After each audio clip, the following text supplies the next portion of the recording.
Hey y'all, new day, new verses. We continue on into Deuteronomy. At least that's what I'd really like to say. In fact, I'd like to say it so much we'll probably do 2 posts today.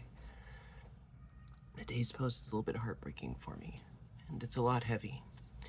And the reason for that is because of the subject matter. I know today is Easter Monday, at least as far as the posting and recording of this goes. And it's a beautiful day.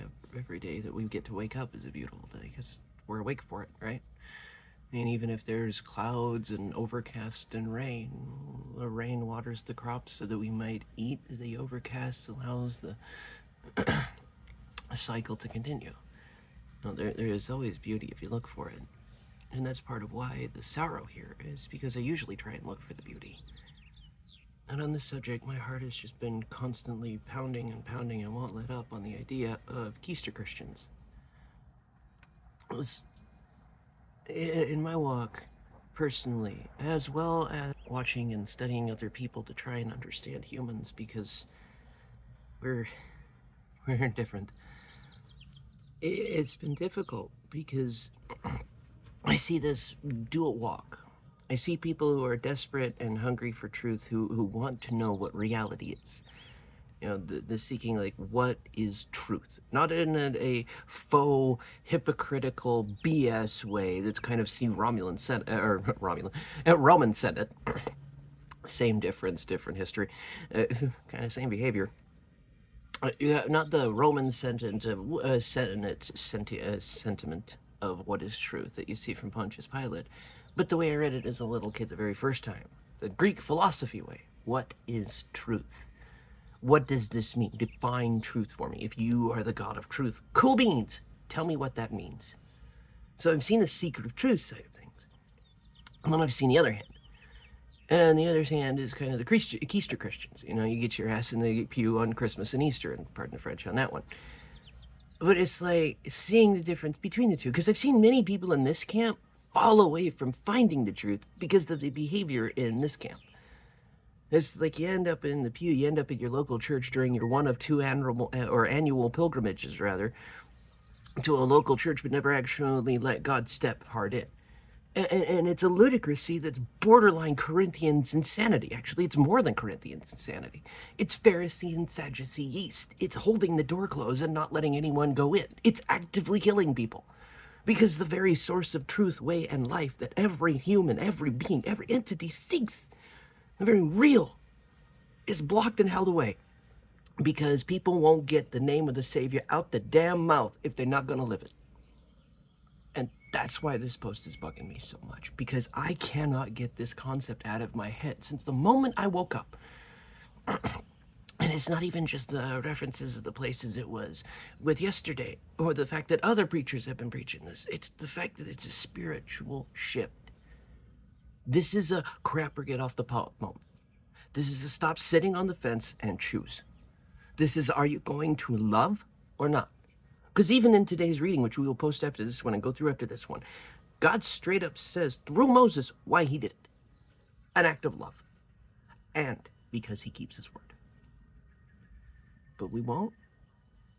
We won't love. We won't keep our word. Our yes doesn't mean yes. Our no doesn't mean no. We get to the point where we're so bogged down with our legalism and our justification of moralism and self-righteousness that we miss entirely that none of us are righteous. The righteousness of a human being without God and a sack are worth the sack. Because all have sinned. Every one of us is failure. Every one of us has dropped the ball at some point. And rather than admitting those failures, recognizing we want to not only do better, but we actively want better. Not just the world's definitions, but the true definition of better. Righteous, justice, truth, honor, love, that we want these things that are integral to what it means to be human. But we can't have them. Because the side that seeks truth keeps getting blocked by the side that won't get the hell out of the way of the open door. Don't want to go in, don't want anyone else going in. That's murder. That is first-degree murder. In every sense of the word. It's just done in the spiritual instead of the physical. And the fact that we actively do that in the body, that's heartbreaking. Oh, I wear my cross and I didn't swear and I didn't look at another person's spouse adulterously. Cool, but every person who interacts with you becomes Buddhist because they want nothing to do with Christianity. The fact that Gandhi himself said Christ is onto something, but his followers suck. I know I'm paraphrasing, but the fact that all of India could have been converted if we just lived a little differently. Not by show of force, not by some kind of nationalistic movement, not by using empire's weapons to play empire's games, but truly living in the love that Jesus shows, talks about, and lives. The truth sought by this side desperately, the truth that I was desperate to know in my youth. And the behavior I went toward when I decided religion was more important than relationship. I can see them both, and that's why it's such a thing for me, is because I've been in both of these camps at one point. And now, I don't know, maybe somewhere in the middle is the first thought that comes to my head. The truth of it, I just long for God. I long for His truth. I want to be away from relationship and religion and into relationship. Sorry, Ed. You know, I want people to know God, not a system of rules and regulations and a way of doing, but simply to understand Him. I mean, Jesus says the entire law code is summed up in this: to love God and love others. The Torah and the prophets hang on it. These two pegs that all of existence hang on it. To boil down to Amos says, seek me and live. Because the only time the word religion is used positively in the Bible is in James. And he's talking about the kind of religion that looks more like relationship. The kind of behavior, the kind of interaction, the kind of way of doing it that lets other people see He is the way, the truth, and the life. And the call to live it. The call to get off the pot and do it. Or to actually live in such a way that shows that He's king. Because I gotta tell you, there is nothing that breaks my heart more, and I've had this happen more times at work than I care to admit, and then I'll just leave it at this. Like, this is kind of ponder on for myself kind of thing of making sure I don't do it, so that I can actually practice what I'm talking with here. It's like, if I'm wearing a cross and the only thing that tells people I'm a Christian is the medal around my neck, am I one? If the only thing that tells somebody that I believe in Christ is the fish or the cross on the back of my car, and not my behavior, not my actions, not the way I live, has that love actually set in? If I have no interest in doing any of the things that Jesus did, do I actually care what Jesus thinks? Because they're not self-help rules to be tacked on to make life a slightly better, who rules for help? Self-improvement manual. That's not what this is in any way, shape, or form. It never has been. Even when it was Torah with 613 laws, even still, there's not enough law code in this text to create a full-on constitution. What we have here is quilt work pieces that understand what they're trying to get at. The same thing that's constantly missed time and time and time and time and time and time and time again. What is truth? He is. And if we don't care for Him, He'll give us what He wants. He'll give us what we want. Life without Him. God doesn't send people to hell. We choose that ticket ourselves. When we decide our will, our way, our function, our whatever is more important than Him. You can't serve two masters. We either seek the God of truth, who is the way, the truth, and the life, or we seek our own idols. We seek ghost gods, to borrow from the imagery in the Samuel. We worship tilting windmills and we end up in the muck. And we leave ruin and desecration along the way, and that's the heartbreak. And that's the choice we've got to make. Do we want truth, His truth? Or do we want empire? Do we want life and life more abundant? Or do we want death? Will we beat our swords into plowshares? and our spears into hoes?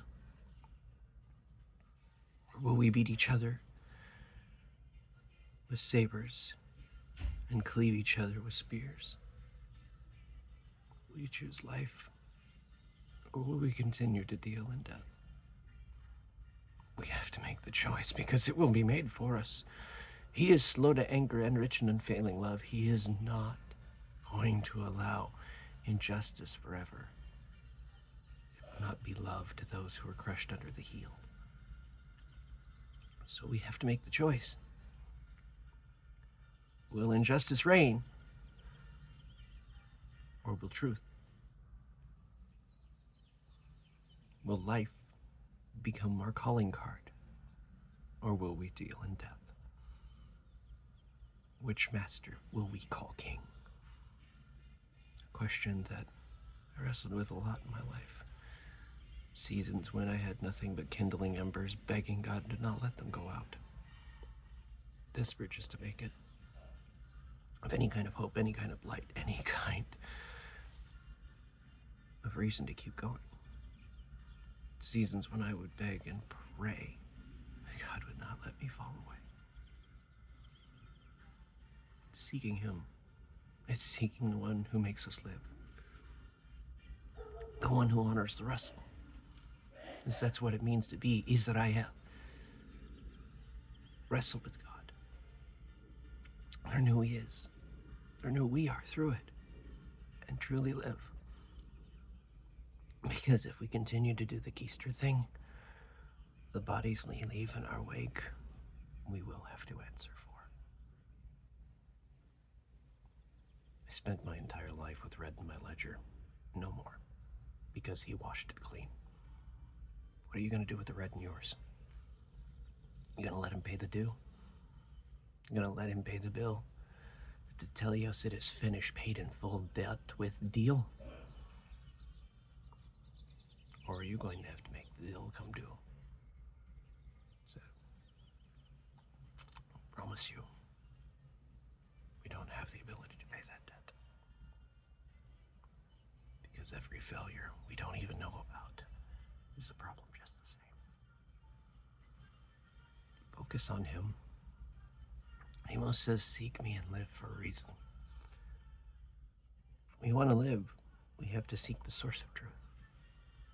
Because the empire of lies is going to fall. And those who stand in its camp fall with it. It's not just a warning in Revelation or a heads up in Samuel. It's an understanding. And like the song of Hannah, God exalts the humble and humbles the proud. Which will we choose? May His favor be upon you. Know that you're loved. God willing, I'll see you in the next one.